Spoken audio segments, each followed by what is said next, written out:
Merci Madame la Présidente. Chers collègues, j'interviendrai notamment ce soir en tant que co-auteur du postulat avec Monsieur Adrien Buclin, que j'ai par ailleurs eu au téléphone encore hier soir pour échanger aussi sur cette réponse. Durant ces 6 dernières années, l'exploitation, les nuisances et la sécurité de l'aéroport de la Blécherette ont régulièrement fait débat, notamment au sein de notre conseil communal. Une pétition de l'association de défense des riverains de la Blécherette, dont je salue le président qui est ici dans le public, ancien conseiller communal par ailleurs, 2 interpellations, un postulat de Adrien Buclin et moi, et même le retrait par la municipalité d'un premier rapport préavis, numéro 2016-38, qui avait alors été jugé largement insatisfaisant comme réponse. Aujourd'hui, nous avons entre nos mains un nouveau rapport préavis qui nous satisfait déjà beaucoup plus. Sous l'impulsion du syndic en tout début de législature, et plus encore depuis la prise en main du dossier par Madame la municipale Natacha Litzistorf, la municipalité s'est enfin saisie sérieusement de cette affaire pour aboutir aujourd'hui à des premières propositions concertées, notamment au protocole d'accord qui nous est soumis avec le rapport préavis. Je commencerai donc par relever ici quelques éléments de satisfaction. Tout d'abord, le rééquilibrage des décollages entre le nord et le sud, en favorisant les mouvements en direction du nord, conformément aux répartitions qui existaient encore en 2006-2007 et qui sont inscrites aussi dans le cadastre du bruit de l'aéroport. Ensuite, les actions présentées en vue de limiter les nuisances, notamment les incitations financières au choix d'aéronefs moins bruyants et moins polluants, la mise à disposition d'essence sans plomb à un taux préférentiel ou la sensibilisation des pilotes. Enfin, la réalisation de l'étude de bruit, tant demandée par les pétitionnaires,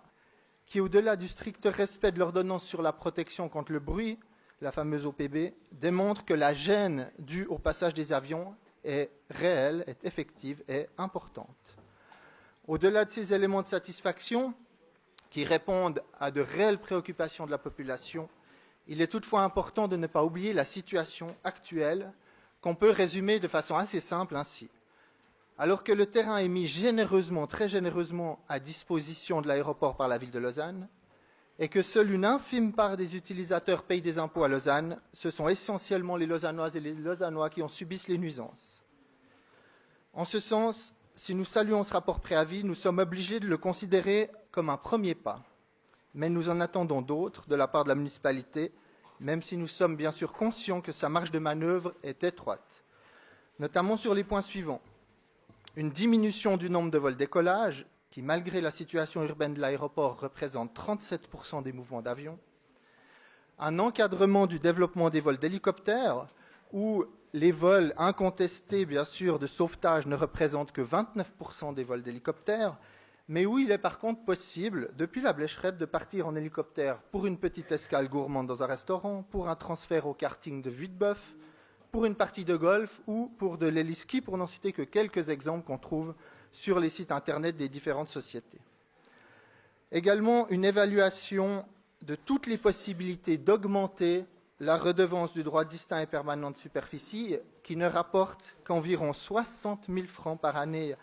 à la ville de Lausanne, soit seulement quelques 30 centimes par mètre carré. Bref, alors que notre conseil communal a déclaré il y a 2 semaines l'urgence climatique, que les riverains de l'aéroport souffrent de ces nuisances sonores et que les premières constructions de l'écoquartier des Plaines du Loup ont été mises à l'enquête publique, nous devons vraiment chercher tous les moyens à disposition pour cohabiter au mieux jusqu'à la fin de la concession d'exploitation de l'aéroport en 2036.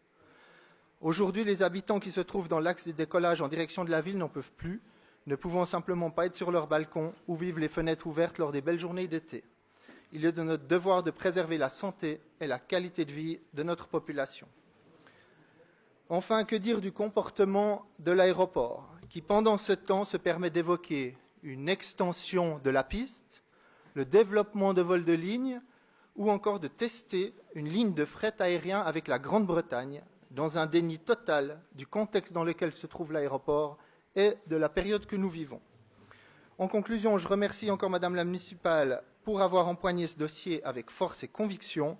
mais je reprendrai les termes du vœu que j'ai déposé en commission et que la commission a soutenu, souhaitant que la municipalité poursuive ses efforts pour réduire les nuisances de l'aéroport et fasse son possible pour adapter la redevance versée par celui-ci. Merci Madame la Présidente.